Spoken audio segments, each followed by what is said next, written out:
Magandang araw kaibigan! Tuloy po kayo sa Felicidad's Channel. Sa mga kwento ng buhay at pag-ibig na hinalukay sa natatagong baul ni Felicidad. Pero bago po tayo magpatuloy, huwag niyo pong kalilimutan na i-like ang video, i-subscribe ang channel, at i-click ang notification bell para lagi kayong updated sa mga parating pa na upload.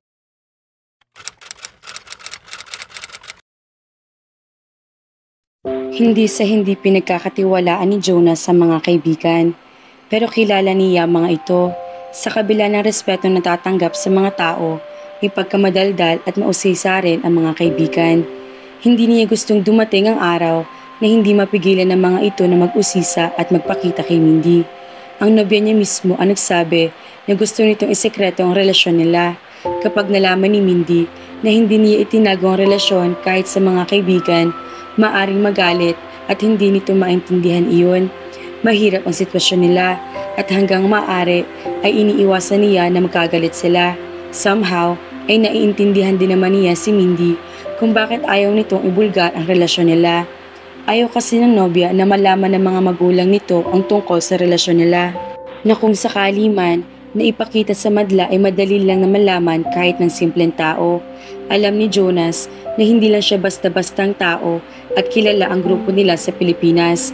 Ang dahilan ni Mindy ay siguradong iba raw ang iisipin ng mga magulang nito kung sakali magpakilala na ito ng nobyo. Inintindi ni Jonas si Mindy dahil may kakilala siya na ganoon ang sitwasyon. Ganoon ang kwento ng kaibigan doktor sa Spain at ng nobya nito. Dahil daw sobrang strict ng parents ng dalaga, ay nang ipakilala nito ang kaibigan sa mga magulang, ay nagdemand na raw agad ng kasal ang mga magulang na babae. They were old-fashioned. Ang akala ng mga ito, basta may nobyong ipinakilala o manliligaw man lang, ay ikakasal na agad. Ganoon din siguro ang mga magulang ni Mindy at ayaw niya makipagsapalaran. Malaki ang agwat ng edad nila ni Mindy at naiintindihan niya kung natatakot pa rin ito. Noon, pero ngayon ay 23 taong gulang ng nobya. Nasa hustong gulang na at kung sasabihin man ng mga magulang nito magpakasal sila, kung ipapakilala siya sa mga ito, ay gagawin ang tama at hindi na problema sa kanya. Handa na siya. Aminado si Jonas sa sarili at pati na rin kay Mindy na love at first sight siya sa nobya noon. It was not just a physical attraction he felt towards her. Dahil kung ganoon, bakit kahit madalas na hindi sila nakikita physically, ay hindi pa rin ang dating ni Mindy sa kanya? Napatunayan niya iyon sa nakalipas sa mga taon na naging magkarelasyon sila. Kahit malayo ang nobya at maraming magagandang babae na umaaligid sa kanya, ito pa rin ang hinahanap niya. Kahit napaka-komplikado na sitwasyon nila, ay ginusto pa rin niya iyon, and they were doing just fine. Even though they had a long-distance relationship and discreet policy whenever he visited her in the Philippines. Pero ayaw lang ni Jonas na maging maayos lang. Gusto niya na maganda, may pagmamalaki at hindi na rin kailangang itago pa ang relasyon. Mahal niya si Mindy at kung hindi nga lang na isinasaalang-alang edad nito, ay matagal na niyang niyaya ito magpakasal. Kung iyon lang ang magiging paraan para maipakilala siya nito sa pamilya at maayos ang lahat ng sinasabi ng nobya na komplikasyon. Pero kahit kaya at gusto, ayaw nang pilitin si Mindy. Kung mangyari man na isipin ng mga magulang nito na kapag nakipagrelasyon ang nobya ay magpapakasal na, ayaw niya itong maipit. Napakabata pa ni Mindy at gusto niyang i-enjoy muna nito ang isang relasyon. Pero sa tingin niya ngayon ay nabigyan na niya ito ng tamang oras. Tama ng pagiging discreet. Gusto na niyang panagutan ang lahat. Gusto niyang ipagmalaki si Mindy at malayang ipahayag na iyon na may nobya naman talaga siya. Handa na si Jonas sa pakasalan si Mindy para maging malaya ng relasyon nila. Hindi na siya bata at ganoon din naman ito. Isama pa na naiinggit na rin siya sa mga kaibigan na isa-isa nang lumalagay sa tahimik. Darating din tayo dyan. Kayo naman, huwag kayong masyadong mainipin. Ngingiti-ngiti na lang na sagot niya sa mga kaibigan. Natuloy si Jonas papuntang New York para lang bumili ng singsing na ibibigay kay Mindy. He went to one of the most beautiful jewelry stores in the world simply because she was worth it. Ito ang nagbibigay ng kulay sa mundo niya at nakakapagpasaya sa kanya kahit na malayo sila sa isa't isa. May kakaibang hatak si Mindy sa kanya. Bukod pa roon, ay napakabait din ng nobya, napakamaintindihin, napakamaalalahanin. She deserved the most beautiful things in the world. Sana nga lang, kapag nag-propose siya, ay ang pinakamagandang sagot din ang sabihin nito sa kanya. Lumundag ang puso ni Mindy nang makareceive siya ng text mula kay Jonas. Ipinaalam ng nobyo na nakabalik na ulit ito sa Pilipinas pagkatapos na magpunta sa Majorca Island sa Espanya para daluhan ang kasal ng kaibigan nitong si Easton. Gusto ng nobyo na magkita sila. Nasabik si Mindy sa kaalamang magkikita sila ni Jonas. Hindi siya mapakali. Alam niya na dapat hindi na ganoon ang maramdaman. Ilang araw pa lang mula nang huli sila magkita ng nobyo, dahil nitong nakaraan ay nagbabakasyon ito sa Pilipinas, halos araw-araw ay abot kamay niya ito. Nakakasama kahit madalas sa patago, pero na-miss niya ng husto si Jonas na para bang ilang buwan din silang hindi nakita. Gustong sawayan ni Mindy ang sarili sa nararamdaman niya ngayon. She knew that she should not get herself more attached to Jonas, lalo na sa mga araw na iyon dahil nararamdamang bilang na mga oras niya. Noong isang araw ay isinama siya ng kanyang ama sa isang party at doon ay ipinakilala uli siya nito kay Jervy. Sa pagpapakilala at pagpapaubaya na lang basta sa kanya sa binata ay nararamdaman niya na may ibig sabihin na iyon. Lalo na at sa susunod na taon na eleksyon na at gusto nang tumakbo ng papa niya sa mas mataas pang posisyon. Kaya itong tulungan ng pamilya na napangasawa ng kanyang ate pero kulang pa iyon. Kapag si Jervy at ang ama nito ang naging kakampi ng kanyang papa, ay ang lalaki ng tsansa nito para sa mas mataas sa posisyon na gusto niya. Mas mataas kasi ang posisyon ng ama ni Jervy. Marami itong supporters, kaya kung sakali makipagsundo sa kanyang ama, ay malamang na sure ball ang pagkapanalo nito. Kakaunti na lang ang oras si Mindy para makasama niya ang minamahal.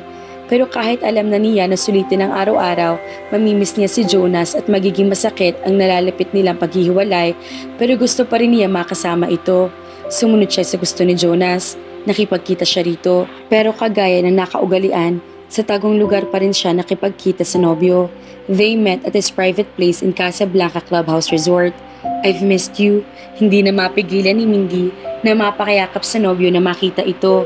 Naramdaman din niya na tila na masama-sa ang mga mata dahil naiisip na kagaya ng oras niya ay bilang na rin ang oras para masabi sa nobyo ang mga salitang iyon. Ginantihan din siya ng yakap ni Jonas, pero sandali lang iyon. Binitawan niya ito at ang sumunod na hinawakan niya ang mukha niya. Hinalikan siya ng nobyo. Jonas' kiss was always soft and heartwarming. Sumasalamin sa personalidad nito ang mga halik. He was so gentle. Hindi sa nagrereklamo si Mindy noon. In fact, gustong-gusto niya iyon. It felt like he cared about her a lot for being like that towards her. Isama pa na dahil sa ugaling nitong iyon ay naging lalong malaki ang tiwala niya sa nobyo. Nirerespeto siya ni Jonas. Iniintindi sa kahit anong demands kahit na ba alam niyang marami sa mga iyon ang mahirap intindihin. Napakabait ng nobyo at napakaswerte niya para biyayaan ng isang kagaya nito na nagmamahal sa kanya. Sa kasamaang palad nga lang, ay hindi maaring habang buhay na nasa kanyang swerte. I love you, ngingiti-ngiting wika ni Jonas. Pagkatapos ng halik, ipinulupot ni Mindy ang mga kamay sa balikat nito. I love you too, ganting paglalambing niya kay Jonas. Lalo nagliwanag at lumaki ang ngiti ni Jonas. Pagkatapos, ay iginiya siya nito sa picnic cloth ay pinahanda para sa pagkikita nila sa araw na iyon. Ganoon palagi ang madalas sa date nila ni Jonas. Isang meeting sa isang tagong lugar, kagaya na lang ng ginagawa nila ngayon. Request niya iyon kay Jonas dahil na rin sa pinapahalagahan niya ang sinasabi ng kapatid. Be discreet. Alam ni Mindy na matagal na nagtataka si Jonas, pero madalas na idinadahilan niya dahil daw ayaw lang niyang i-risk na mahuli ang mga magulang. Alam kasi niya na kapag lumabas sila sa pampublikong lugar kasama ang kagaya nito ay madalas lang iyon kakalat sa media. Sikat ang grupo na kinabibilangan ni Jonas, habulin ng mga paparazzi at kahit ang normal na tao ay madaling malalaman kung sakaling mapabalita ang tungkol sa kanya at sa binata. Ikinatatakot iyon ni Mindy, lalo na at hindi lang normal na tao ang mga magulang. For all she knew, sa kabila na hindi na paghihigpit ng mga magulang sa mga nakaraang taon, ay may mga mata pa rin na nakamasid sa kanya. Swerte lang siya na hanggang ngayon ay hindi pa rin siya nahuhuli. Dahil madaling makaintindi si Jonas, ay naging maayos ang setup nilang iyon. Isa pa na mas nag-enjoy pa nga nila ang isa't isa dahil walang kahit sino man na sumisira ng moment nila kapag magkasama. Walang nanonood. Parang sa kanilang dalawa lang ang mundo kapag nag-date sila ng ganoon. Pribado ang lugar at kahit alam niya na hindi lang si Jonas ang nagmamay-ari niyon dahil property din iyon maski ng mga kaibigan na nobyo, sinisiguro nitong kapag pupunta sila roon ay walang sino man ang pupunta sa mga ito. Malaki ang private place ni na Jonas sa Casablanca. May villa, malaking swimming pool at ilang amenities kagaya ng billiards, basketball court at tennis court. Malaki rin ang hardin na siya namang paborito nilang puntahan ni Jonas. Sa kasalukuyan, ay nandoon sila ngayon. Sabay sila umupo sa picnic cloth na nakalatag sa Bermuda grass ng hardin. So, kumusta ang lakad mo sa Espanya? Tanong ni Mindy, habang ang nobyo ay nag-uumpisang humiga sa kandungan niya. Siya naman ay nag-uumpisang tignan laman ang picnic basket na inihanda nito. Nakakita siya ng 2 clubhouse sandwich. Inilabas niya iyon, ang isa ay binigay kay Jonas. Ayos naman, it was a beautiful wedding. Sa wakas, nakita rin ng playboy na kaibigan namin ang katapat niya. They seemed so happy, so I felt happy for them too. Nakakalungkot lang isipin na hindi kita nakasama roon para makita ang okasyon. Bahagya nagulo si Mindy sa sinabi na nobyo. Napapansin niya na mga nakaraan ay parang madalas na nagpaparamdam ito na gusto na siyang ipakilala sa publiko at ipaalam sa mga kaibigan na nobya siya nito. Pilit na iniintindi na nga lang niya iyon dahil na rin isa-isa na nag-aasawa ang mga kaibigan ni Jonas. Baka napapressure na rin si Jonas sa mga nangyayari sa paligid nito. Maging masaya nga siguro kung nandoon ako. Pinilit na lang umiti ni Mindy sa sinabi na nobyo. Tumingin ito sa kanya at habang nakahiga ay inabot ang mukha niya. 3 taon na tayo, Mindy. Oo nga, ang galing no? Sa kabila ng komplikado nating sitwasyon ay naging matatag tayo. Alam niya na may ibang ipahiwatig ang mga sinasabi ni Jonas. Nararamdaman niya, pero gusto niyang iiwas ang pag-uusap nila sa ganoon. Hindi pa siya handa ni pagmalaki ang relasyon nila. Hindi siya kailanman magiging handa. Lalo na ngayon na alam niyang malapit nang matapos iyon. Tinitigan lang ni Jonas si Mindy. Wari may gustong sabihin. Iniwas ni Mindy ang tingin at kinuha ulit ang picnic basket. Saka naghanap ng kung ano interesante ay makikita roon para maiba silang pag-uusapan. Nagtagumpay naman siya dahil may nakitang kakaiba sa basket bukod sa mga pagkain at inumin. Nakikita siya roon ng isang box. May kalakihan ng box na tila naglalaman ng relo. Nakataas ang isang kilay na kinuha niya roon. Pasulubong mo ba ito sa akin galing Espanya? Actually, dumaan din ako sa New York. Doon ko binili iyan. Humiti si Jonas at tumayo mula sa pagkakahiga nito sa kanyang kandungan. See for yourself. Binuksan ni Mindy ang kahon. Pero napakunot-noo siya na makita may isang box pa na nakapaloob sa kahon.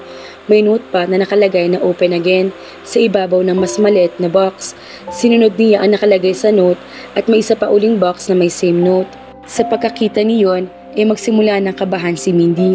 Paliit na kasi ng paliit ng box. Tinignan niya si Jonas at nakita ang malaking ngiti sa mukha nito. Samantalang ang mukha naman niya ay tila nawala ng kulay sa naiisip na maaring laman niyon. Go on, pag-encourage pa ni Jonas sa kanya. Sa nanginginig na kamay ay pinagpatuloy ni Mindy ang pagbukas at nang sa wakas ay nabuksan na pinakamahuling kahon ay napapikit siya.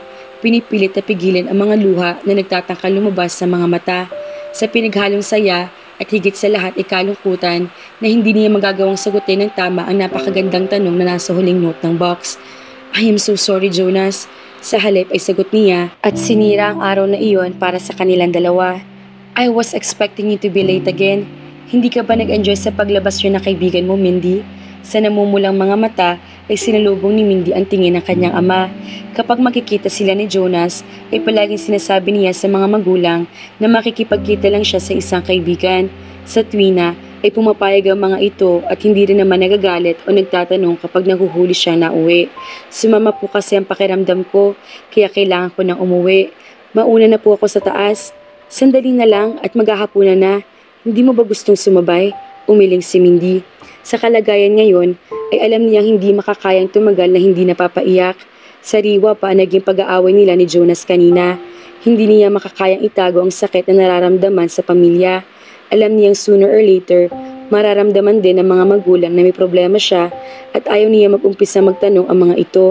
Natatakot siya na baka hindi niya kaya magsinungaling. Nakakain na rin naman po ako, sagot na lang niya. Akmang aakit na siya na magsalita ulit ang ama. Nagtalo kayo ng kaibigan mo, tama ba ako? Nanigas si Mindy nang marinig ang kakaibang tono ng papa niya nang sabihin ng salitang kaibigan. Napatigil siya. Ang akala mo ba ay maitatago mo sa amin ang lahat, Mindy? 3 taon? Tumingin siya sa ama, lalong bumigat ang kalooban niya. All this time ay alam ng ama ang tinatago niyang sekreto. Papa, lumapit kay Mindy ang ama. Wala siyang mababakas na emosyon sa mukha nito, kaya lalo siyang kinabahan sa maaring mangyari. Nawala na rin ng kulay ang kanyang muka. Sa kabila ng pagiging istrikto ng ama ni Mindy, ay mabait naman ito. Madalas ay binibigay nito ang mga gusto nila, lalo na kapag nabibili ang mga iyon ng pera. Nararamdaman din niya ang pagpapahalaga ng ama sa kanilang magkapatid dahil palagi nitong kinukumusta at sinusuportahan sa mga ginagawa nila sa buhay. May limitasyon nga lang iyon dahil na rin sa klase ng buhay na mayroon sila. At iyon na nga ay walang kalayaan sila mga anak nito na makapili ng taong mamahalin dahil sila ang bargain para sa pangarap ng ama. Hinawakan ng kanyang papa ang balikat niya sa kangumisi. Sa kabila ng pagkakaalam ko na may karelasyon ka sa nakalipas sa taon ay hinayaan kita, Mindy. Dahil alam ko na magiging unfair ako sa iyo sa hinaharap. Nararamdaman mo naman siguro ang gagawin ko sa iyo, hindi ba? Arranged marriages run in our family. You can't do anything about that. Lalong tumibay pa ang kagustuhan ko na gawin yun sa'yo dahil na rin sa kinasangkutan ng lolo mo sa nakaraan. Kailangan ko si Jervy at ang suporta ng pamilya niya sa darating na eleksyon. I need you to be my bargaining chip so I could win their trust and support. It's to build their strong family ties. Alam ko na hindi tama iyon, na unfair sa'yo iyon. Kaya hinayaan kita na bigyan ng kalayaan kahit papaano. Hinayaan kita na makipagrelasyon sa kung sino bago mangyari ang kasalan. Gusto ko rin naman na maranasan mo ang pag-ibig, ang maging malaya kahit papaano. But your time is running out, Mindy. I want you to remember that. Mahinahon, pero puno ng otoridad ang boses ng papa niya. Napatungo-tungo na lang si Mindy dahil hindi niya kayang baliin ang utos nito. She had always been a good girl. Umakyat na siya sa kanyang kwarto. Kinuha niya ang isa sa mga paboritong teddy bear sa loob ng cabinet. Punong-puno iyon ng teddy bear dahil alam ni Jonas na mahilig siya roon. Hindi rin naman kasi niya hinahayaan ang nobyo na bigyan siya ng bulaklak dahil ayaw niya magtaka ang mga magulang kung sakaling may dalang ganoon kapag umuwi siya. At least sa mga teddy bear ay madali lang niya magagawa ng palusot dahil alam ng mga magulang na mahilig siya roon kaya bumibili palagi. Iyon ang dahilan niya kaysa aminin na bigay iyon sa kanya ng espesyal na tao. Niyakap niya ang teddy bear at inisip na si Jonas iyon. Kinuha niya ang cellphone at tiningnan kung nag-reply na ito sa kahit anong text niya pagkatapos sila maghiwalay. She received nothing. Napabuntong hininga si Mindy. Alam niya hindi maiiwasan sa isang relasyon ang mag-away, ang magkagalit. Hindi perpektong relasyon nila ni Jonas kaya nag-aaway din sila paminsan-minsan. Lalo na sa isang komplikadong relasyon na kagaya ng sa kanila. Pero madali lang na naresolba nila ang mga iyon. Pero ibang sitwasyon nila ngayon. Duda si Mindy kung madali lang din nilang mareresolba ni Jonas ang problema nila ngayon. She knew she brought out the best in him. Pwede bang malaman ko kung bakit? Mababakas ang sakit sa mukha ni Jonas nang tanggihan niya ang proposal nito. Hindi pa ako handa, Jonas. Nakagat ni Mindy ang ibabang labi. Sa totoo lang, gusto niya ang isipin na magpapakasal sila ni Jonas. Nakakatuwang isipin na ito ang lalaking magiging ama ng kanyang anak at makakasama niya si Altar. Makakasama niya sa habang buhay. Mahal niya si Jonas at handa siyang pakasalan ito kahit ngayon din. Pero kailangan niya magsinungaling dahil imposible mangyari iyon. Tumango-tango si Jonas. Mukhang pinipilit na intindihin ang sagot niya pero maya-maya ay umiling. No, I can't accept this. Jonas, tumayo ang nobyo, saka naglakad-lakad sa hardin. Tumayo rin si Mindy para habulin ito. Naiintindihan niya kung bakit nagkakaganoon si Jonas, nasasaktan nito, at lahat naman ng mga tao, kahit ang mga pinakamaunawain ay may damdamin din. Nagugulo rin ang utak ng mga ito, lalo na kapag nasasaktan, nagagalit, nahihirapang tanggapin ang mga bagay. I don't deserve this, Mindy. I'm sorry, Jonas. What? Nabata ka pa? Umiling-iling ito. You're already 23. At diba, sinabi mo na mahal mo ko? Ikaw, mahal na mahal kita at handa kitang pakasalan. Ayaw ko na ng ganitong relasyon lang na dahil lang sa natatakot ka, napilitin tayo ng mga magulang mo na magpakasal tayo kapag nalaman nilang relasyon natin. Kaya gusto ko nang gawin ang lahat ng tama. If that is what it takes to make me show you to the world, I'd gladly do it. In the first place naman, nang una kitang makita, ay nararamdaman ko nang ikaw na ang babaeng para sa akin. Kaya tinanggap ko ang lahat ng gusto mo, ng mga request mo. Inintindi kita at ibinigay ko ang lahat ng hiling mo dahil gusto ko na huwag kang mag-alala, na maging masaya ka palagi. Ginawa ko ang lahat para sa iyo, Mindy. Pero bakit parang kulang pa ang lahat ng mga iyon? Natatakot ka ba na kapag nagpakasal tayo, ay pipigilan kita sa gusto mong pang gawin? Hindi ko gagawin yun, Mindy. Kung ayaw mo pa rin magkaanak, it's okay. Just give me the security that I have you forever. Huminga ng malalim si Jonas. Pagkatapos ay humarap sa kanya. Hinawakan nitong mukha niya. Hindi ka pa ba napapagod sa sitwasyon natin, mi amor? Sa ganitong setup? I love you so much. Gusto kong malaman ng buong mundo na mahal kita ng walang pagkatakot. At higit sa lahat, I want to have your love with the right blessing. Niyakap niya si Jonas. Gusto rin niya mangyari ang mga gusto nitong iyon. Pero imposible. Kaya kailangan niyang tanggihan ito ng tanggihan hanggang sa tuluyan nang mawala ang pagiging maunawain nito. Alam ni Mindy na hindi niya ginagawa ng tama ang lahat sa pagitan nila ni Jonas. Nagsisinungaling siya sa nobyo. Pilit niya ay ginigiit na kaya ayaw niya ay dahil bata pa siya. Pero hindi niya gustong sabihin kay Jonas ang lahat. Mahal niya si Jonas. Hindi naman tatagal ang relasyon nila ng ganoon kung hindi niya mahal ito. Kahit madalas na online lang sila nagkakausap, ay masaya na siya. Alam niyang ganoon din naman si Jonas sa kanya. Pinagkatiwalaan din niya ito. He had always been a good boy. Walang ginawa si Jonas na kahit ano na pinagdudahan niya. At kung mayroon man, alam niya na madali lang na malalaman niyon. Kilalang tao si Jet. Kung sakaling may ibang babae man ito, ay madali lang niya na malalaman. Pero duda siya roon. Nararamdaman niya, tapat sa kanya si Jonas. His words were genuine and so were his actions. Naging matagal ang 3 taon para maging sapat at mapatunayan niya iyon. Isama pa na magagawa pa ba niya ang pagdudahan si Jonas? Makakaya ba niya magalit? Samantalang sa simula ay siya ang hindi naging tapat sa nobyo. Gusto niyang bumawi kay Jonas. Gusto niyang ipakita kung gaano niya ito kamahal. Kahit kaunting sandali na lang, kahit alam niya hanggang doon na lang iyon. Mga ka-felicidad, hindi pa kaya ipaglaban ni Mindy si Doc Jonas, ang napakabait na doktor, o magawa man lamang sana ipagtapat ni Mindy ang totoong dahilan? Dahil alam ko, nagagawa ng paraan si Doc Jonas para magkaroon sila ng forever. Kaya naman, abangan!